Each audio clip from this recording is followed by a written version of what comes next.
It's absolutely disgusting. I mean, yes, we talk about like the injustices that have happened in other places in the past, whether it was like Native Americans or New Zealand, Australia, Aborigines.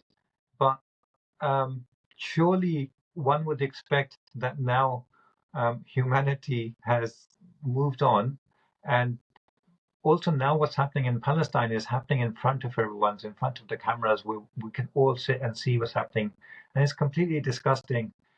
And it's disgusting to see our countries kind of the government support them. I think it's disheartening, depressing, because people around the world have sympathy for the Palestinian people, but our own governments are in cahoots with this um, Zionism going on, with the racism and genocide that's taking place on a daily basis. So it is, at times, it is very disheartening for people to think, what can we do, and what we're doing, is it making any difference? So, what would you say to the the people on the street around the world who have support for the Palestinian people in their hearts, and they're trying to raise their voices when they can, but obviously their governments aren't there to work for the desires of their own people. Well, the last colonial power that began to crumble was South Africa, actually, when it changed from an apartheid colonial regime to having one person, one vote, even though there is still economic apartheid in South Africa. But how did that happen with support from the international community? The international community engaged in boycott, divestment, sanctions. They engaged in media work. They engaged in lobbying their governments. They engaged in all sorts of activities of demonstrations, etc.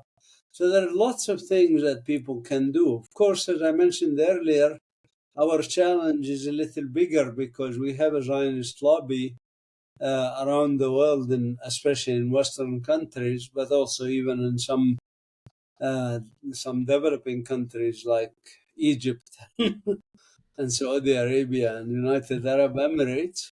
But anyways, this lobby makes it a bit more difficult, but still the methodology is the right methodology. Uh, if I use my medical background to say, it's like having a disease. If you have a disease, let's say COVID-19 or another viral disease, your most important asset is your immune system to resist it.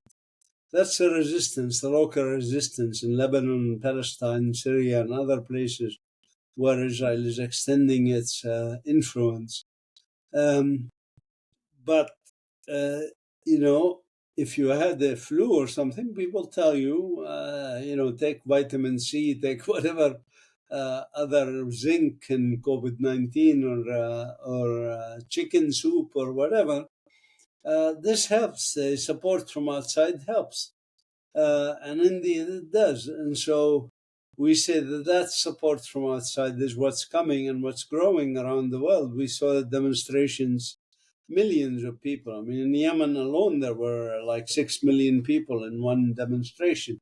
So I think you can see that globally in support of human rights for Palestinians and in support of or against the colonial hegemonic structure.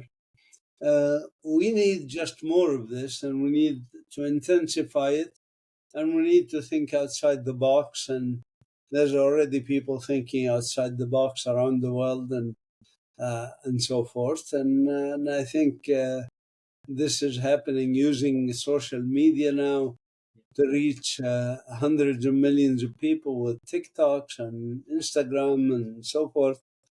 I mean, TikToks, why does the US want to ban TikTok? It's not because it's China company. What does that got to do?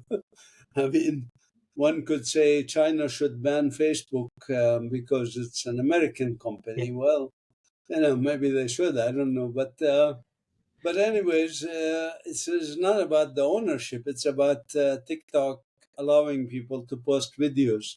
Yeah, And people are exposing what's happening in Gaza with the genocide. And there's a lot of Americans who are getting their news now from TikToks and Facebook and other places, not from the mainstream media that's controlled exactly. by the Zionists. Hey there.